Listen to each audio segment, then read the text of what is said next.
Hi! Today I am going to show you how to make a pretty cool circle weaving on an embroidery hoop like this. Unlike my other videos, I'm not teaching this one to my kids at school, but I wanted to show off my new custom theme song written just for my videos by the incomparable Jon Kostal.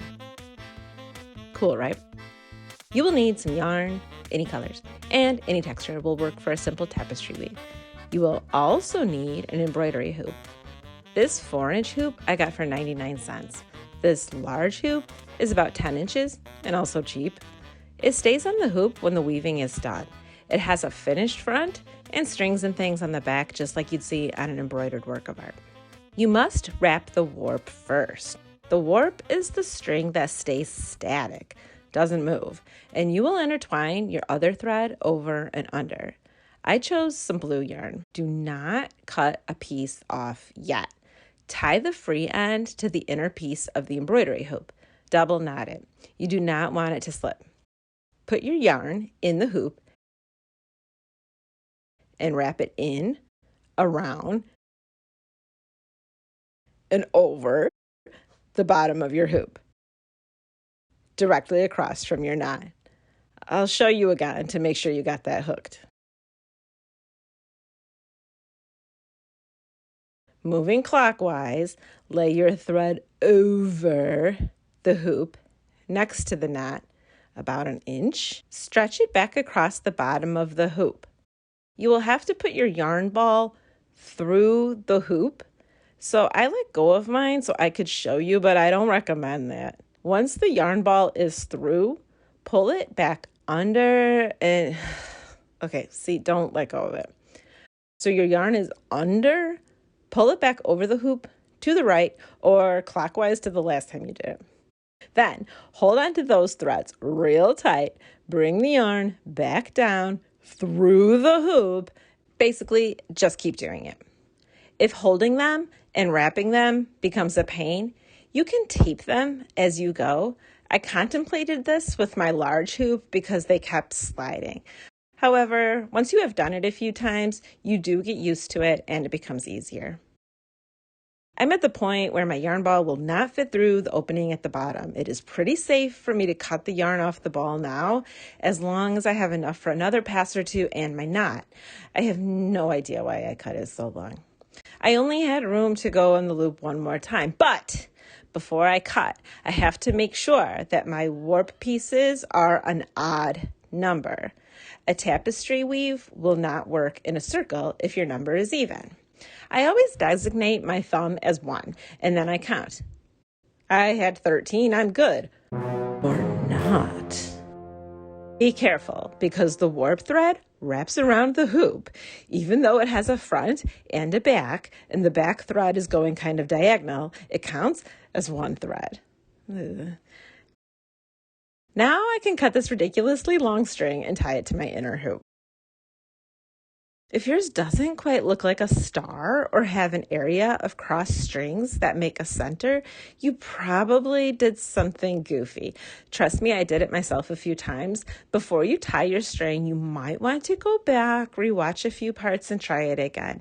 It will make the next part a lot easier. Make sure your warp threads are pretty evenly spaced. It doesn't have to be perfect. Put your outer hoop on and tighten the screw.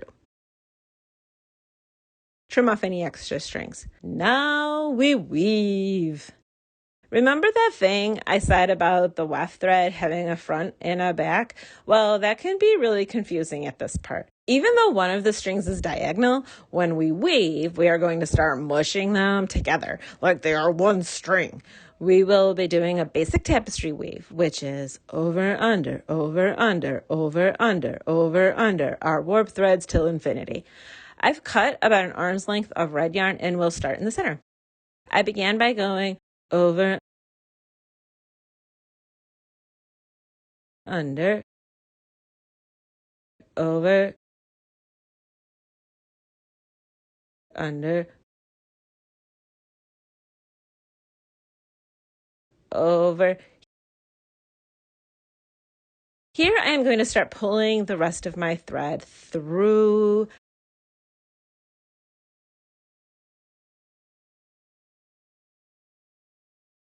I pulled until just a wee bit of the red tail is hanging out the back. Then I keep weaving, under, over, under, over. I've gone around the whole circle once and pull pretty tight. Once you've gotten that first circle done, the warp threads are really pulled together and weaving will become a lot easier. You did it. You made it through the hard part. Wrapping that warp and weaving that first circle, that's the hardest part. Now, weave that whole string and I'll show you how to start a new piece.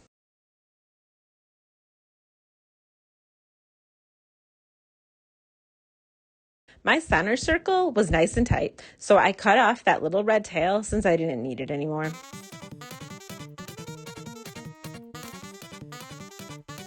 I often put the video in fast speed. In class, kids always comment on how fast I do something. Are they trying to be funny, or can they really not tell that I sped up the video? It's a bit concerning. I have cut a piece of black for my second piece. Take the end of the black and start a warp thread or two where you left off with your first piece. I have this little tail of red that is over the blue, so I'm going to start there with my black, going over the blue, under, over, under, over.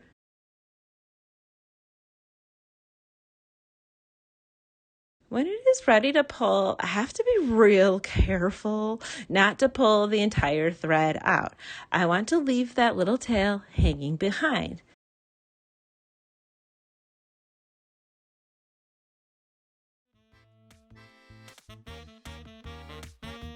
And just keep weaving. 3 colors later, I am getting super close to the hoop. Things are getting a little tight. I could probably fit one more piece in, but it is pretty tight. Yikes, and the back is a mess. My longer strings I can tie into some knots and cut off some of those dangly strings, and ta-da! Thanks for watching.